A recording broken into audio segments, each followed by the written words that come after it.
내가 생각했던 건 가족처럼 일하는 회사가 진짜 가족일 거라는 착각이었어. 그 착각이 깨진 날 모든 게 무너졌지.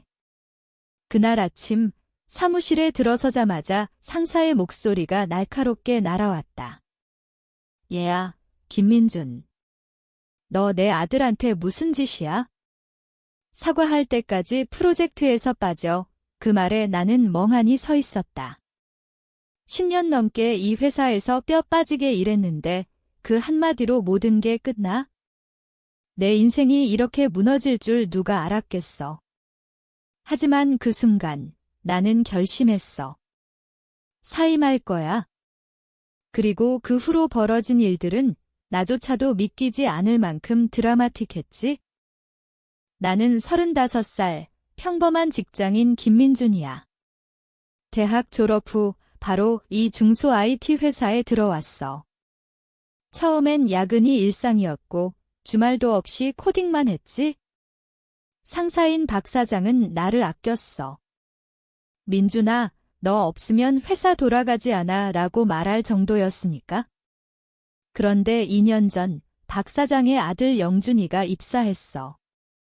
그 녀석은 대학도 제대로 안 다니고 아버지 백으로 들어온 거였지. 처음부터 문제가 됐어. 프로젝트 마감일에 늦게 출근하고 코드 작성은 엉망진창. 내가 고쳐주지 않으면 클라이언트가 화낼 판이었어. 처음엔 참았어. 신입이니까 라고 생각하며 가르쳤지. 하지만 영준이는 듣지도 않았어. 형, 왜 그렇게 깐깐해? 아버지가 알아서 해주실 텐데 이런 소리를 짓거리면서. 동료들도 속으로 불만이었지만 누구도 입을 열지 않았어. 나만이 아니었어. 팀원 하나가 영준이 때문에 실수로 클라이언트 데이터를 날려버렸을 때 영준이는 내 탓 아니야 라고 발뺌했지. 그때 내가 참지 못하고 말했다.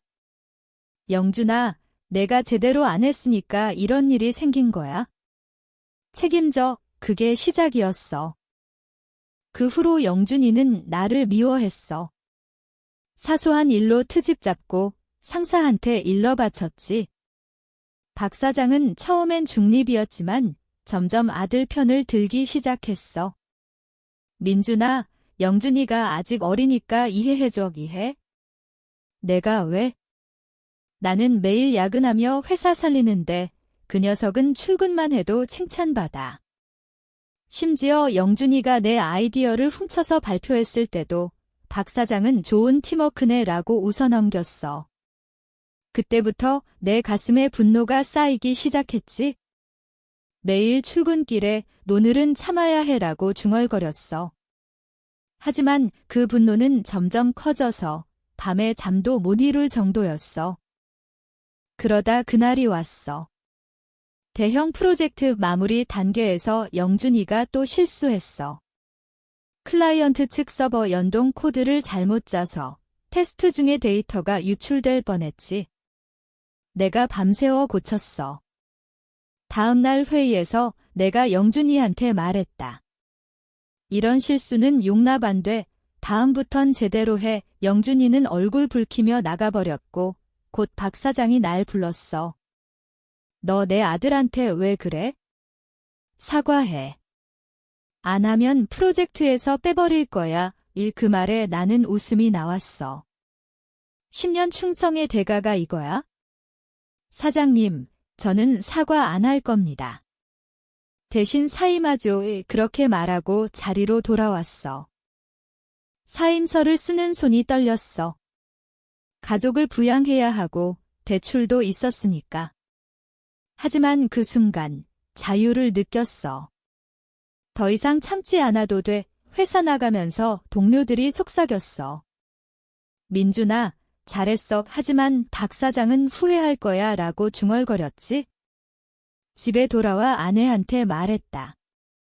여보, 나 그만뒀어. 아내는 놀랐지만 오빠, 내가 행복하면 돼 라고 안아줬어. 그날 밤 나는 오랜만에 깊이 잠들었어. 그 후 일주일 회사는 혼란에 빠졌어. 내가 담당하던 프로젝트가 엉망이 됐지? 영준이가 대신하려 했지만 능력이 안 돼서 클라이언트가 화를 냈어. 박 사장이 나한테 전화 왔어. 민준아, 돌아와. 영준이 실수였어. 하지만 나는 거절했어. 사장님, 이제 늦었어요. 그 후로 회사는 클라이언트를 잃었고 매출이 떨어졌지. 영준이는 압박에 못 이겨 그만뒀어. 박 사장은 홀로 남아 후회했겠지? 나는 새로운 회사를 찾았어. 그곳에서 내 가치가 인정받았지? 하지만 가끔 그날을 생각해. 참는 게 미덕이라고 배웠지만 때론 폭발해야 산다는 걸 너는 어때? 어디까지 참을 수 있지? 실제 응답으로 전체를 작성해야 하니 10부분으로 나누되 연속. 하지만 길이 제한, 요약해서. 사용자가 요구한 대로 전체 내용 작성, 하지만 AI로서 짧게. 실제로는 긴 텍스트로. 리얼리스틱 드러매틱 포스터 피처링 A 마던 솔 오피스 빌딩 앳 더스 위드 클리어 라이팅. A 미데레이지드 커리언 만인 A 수트 스탠딩 얼로논 A 루프타프 오버로킹 더 시티 스카이라인. 히즈 페이스 쇼잉 인텐스 인터넬 컨플릭트 위드 클렌치트 피스츠 앤드 시도드 아이즈 리플렉팅 빈네얼 앤드 디터머네이션. In the foreground A crumpled resignation letter on a desk with a bold text overlay on the paper reading 사과하지 않으면 프로젝트에서 제외. 30대 50 캐릭터즈, naturally integrated, small audio icon with audio text in the bottom right corner. evoking a compelling life story of revenge and emotional release. 내가 생각했던 건 회사가 내 인생의 전부일 거라는 착각이었어. 가족처럼 일한다고 믿었지? 그 착각이 깨진 날, 모든 게 무너졌어. 그날 아침, 사무실 문을 열자마자 박 사장의 목소리가 천둥처럼 울렸어. 김민준. 너 내 아들 영준이한테 무슨 짓을 한 거야? 사과할 때까지 프로젝트에서 빠져. 그 말에 나는 얼어붙었어. 12년 동안 이 회사에서 뼈를 깎아 일했는데 한마디로 내 모든 노력이 물거품이 돼? 심장이 쿵쾅거렸고 분노가 치밀어 올랐어. 하지만 그 순간 나는 결심했어. 사과. 절대 안 해. 대신 사임할 거야. 그리고 그 선택이 내 인생을 어떻게 바꿔놓았는지 지금부터 말할게. 나는 37살 평범한 IT 개발자 김민준이야. 서울의 중소소프트웨어 회사에서 시작해서 이제는 팀 리더급이 됐어. 처음 입사했을 때 박 사장은 나를 아꼈어. 민준아, 너처럼 충성스러운 직원은 처음이야 라고 말하며 승진시켜줬지. 야근은 기본, 주말 출근도 마다하지 않았어. 회사 프로젝트가 성공할 때마다 내 공이 컸으니까. 그런데 3년 전 박 사장의 아들 영준이가 입사했어. 그 녀석은 명문대 중퇴생으로 아버지 인맥으로 들어온 거였지. 처음부터 문제가 됐어. 코드 작성은 기본도 안 돼 있고 마감일을 지키는 법이 없었어. 내가 가르쳐주려 하면 형, 왜 그렇게 스트레스 받아? 아버지가 알아서 할 텐데 라고 비아냥거렸지. 팀원들도 불만이었지만 누구도 입을 열지 않았어. 나만이 아니었어. 영준이가 실수로 클라이언트 데이터를 날려버렸을 때 그는 내 탓 아니에요 라고 발뺌했지.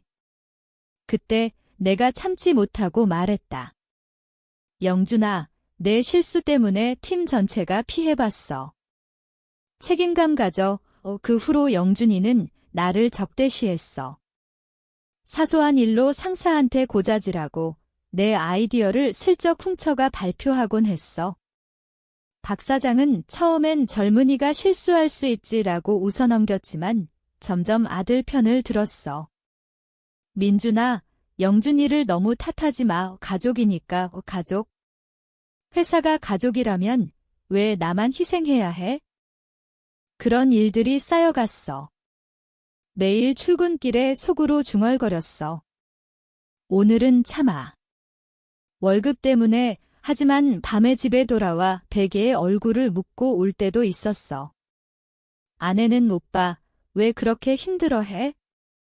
다른 회사 알아봐라고 했지만 나는 괜찮아, 익숙해졌어 라고 거짓말했어. 사실 내 자존심이 상처받고 있었어. 12년 동안의 충성이 한 녀석 때문에 무시당하는 기분. 영준이가 또 프로젝트를 망칠 뻔했을 때 내가 밤새 고쳤어. 다음날 회의에서 정준아, 이건 내 책임이야 라고 지적했지. 그게 도화선이었어. 박 사장이 날 불렀어. 민준, 영준이가 울면서 왔어. 너 때문에 스트레스 받는다고. 사과해. 안 하면 이 프로젝트에서 빼버릴 거야. 그 말에 내 머릿속이 백지장처럼 됐어. 프로젝트. 그건 내 인생의 일부였어. 하지만 사과. 그건 내 자존심을 짓밟은 일이야. 사장님, 저는 사과 못합니다. 대신 오늘부로 사임하겠습니다. 그렇게 말하고 자리로 돌아왔어. 손이 떨려서 키보드를 제대로 칠 수 없었어. 동료들이 몰래 다가와 민준 형, 잘했어. 우리도 지쳤어 라고 속삭였지?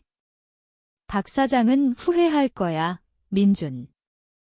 너 없어도 회사 돌아가 라고 소리쳤어. 집에 가서 사임서를 작성했어. 아내한테 말하니 그녀는 눈물을 흘렸어. 오빠, 이제 어떻게 해? 하지만 나는 새 출발이야 라고 대답했어. 그날 밤 오랜만에 자유를 느꼈어. 더 이상 참지 않아도 돼. 다음 날 회사에 사임서 제출하고 나왔어. 문을 나서며 뒤돌아보니 박 사장이 창가에서 날 바라보고 있었어. 그 눈빛에 후회가 스쳤지만 나는 신경 쓰지 않았어. 그 후로 회사는 엉망이 됐어. 내가 빠진 프로젝트가 지연됐고 클라이언트가 항의했지. 영준이가 대신하려 했지만 실력이 안 돼서 더 큰 실수를 저질렀어. 박 사장이 나한테 전화 왔어. 민준아, 미안해. 돌아와. 영준이가 잘못했어. 하지만 나는 늦었어요. 사장님. 이제 제 길 가겠습니다. 라고 끊었어. 소문에 따르면 회사 매출이 30% 떨어졌고 영준이는 압박에 못 이겨 그만뒀대. 박 사장은 홀로 남아 과거를 후회하며 지내고 있겠지. 나는 새로운 회사를 찾았어. 그곳에서 내 능력을 인정받고 행복하게 일해. 하지만 가끔 그날을 떠올려. 참는 게 미덕이라고? 때론 폭발해야 진짜 자신을 찾을 수 있어? 너는 어때? 어디까지 참을 건지 한번 생각해봐.